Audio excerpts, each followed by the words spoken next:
دا ترم زمانه بیل ته دسی وایا چې ستا په دې کارت کې و د تر په دې کې نو ما لا لکه روجره په دې بنده په ما باندې ولې په دې عمر کې حرام دروغ وې شریف محترم او دی عوامو له ډیر زیات ریلیف ورکو 2000 خاندانونو ته به کم از کم میلاو شي زه د مونډا بخواچا اټا ډیلر یم زما سره مونډا ویلیج کونسل کوټه را سره وه او بس الله په خیر ورسوله چې د یو کس نیم به پاتې خو نور الله پاک هغه ښه په خیر مکمل کړه او ښه ګلمړو ورکړه سرکاري او ښه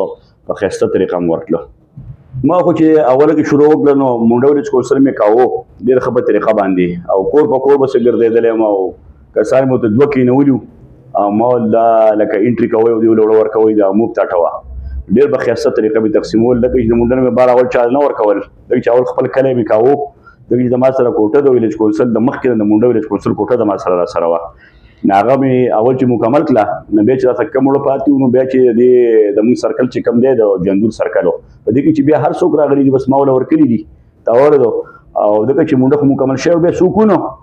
نو په اولو ما څه کوله خو موږ دا ټول بس بیا مې هر چاله ورکولو یا تقریبا دا به د ما په خیال چې کم از کم په دې کې زما په خیال به کم از کم 2000 کم از کم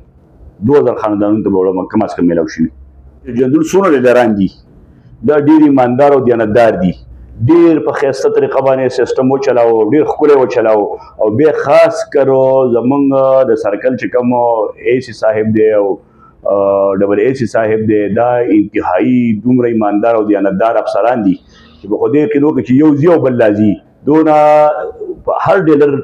روزانه چکین دی او ګوري به که ولاړ چې دیو څنګه راوړه تقسیموي نو دواړه ایسیګان چې کوم دي دا ډېر زیات ایماندار او دیانتدار دي دا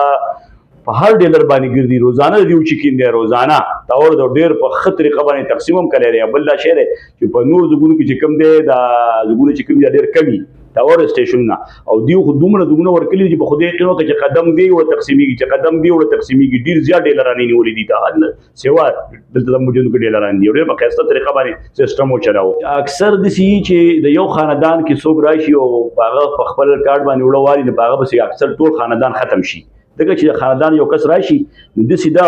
چې بل خاندان ته پکې بیا نه میلاویږي خو ډېر کم کوز پکې داسې چې هغه پکې ټول ته میلاو شوي دي تقریبا یو خاندان ټول خلکو ته میلاو شوي دي خو هغه ډېر کم کوز 1-2% نور 98% خاندان د دې سره تعلق داسې دی چې یو کس والي نور ته بیا نه میلاویږي نور اټومیټک کټ شي ختم شي ماله ساره یو کس راغلی خو دې شته چې داسې حیران شوم دې خلکو ته د هغه ماله 2 کارډه راکړه یو یې خپلو یو یې د تره د تره دا کارډ اول راکړو چې هغه موږ چیک کړو نو په هغې کې وړو هغه ووتو نو دغه وراره کارډ ورسره ختم شو دا بیا ما ته اوس وایي چې یاره دا تره زمانه بیل ته داسې ووایه چې ستا په دې کارډ کې و د تره په دې کې نو ما دا لکه روجره په دې بنده په ما باندې ولې په دې عمر کې حرام دروغ وې او تا ته پته دا کیسې نه کومه دا که تره کارډ مې ترې واخېسته و بوډوشټر ما له ده راوړه ما وړه نه درکړو چې بوډوشټر مې ته واخېست هغې مې ټولو کې ستا په کارډ کې تر وړه واو دا به ما دغه تره له ورسې یعنې ما تره به پسې په خپله راشي نه در کومه ما ته خو ډېر غر انسان یې لکه خدای بنده دا څه کوې زه دیو ته دا پیغام ورکوم دې ټول عوامو ته چې خدای بندګانو بس په خاندان کې یو کس چې ویوړو بس هغه سره ټول خاندان ختم شو په قلاره کښېنئ ته واورېدو او په ارامه دا روژه تېره کوي او د وړو یوه تر وړه ده نه څوک په دې وخت کې حرام کوي او ته واورې اوس هغه ورځې تلي حرام ډېر کم کوز خلک کوي ته واورېدو او په قلاره کې روژه ښه په ارام تېره کوي او زمونږ خو دا ډیلران چې کوم دا ډېر ایماندار او دیانتدار ډیلران دي جندالله شهباز شریف محترم خو دې عوامو له ډېر زیات ریلیف ورکو د حد نه سیوا دغه چې پاکستان جوړ شوی دی په دې 76 سال کې دا ولی ځل دی چې موږ ته تقسیم شو په دې 76 سال کې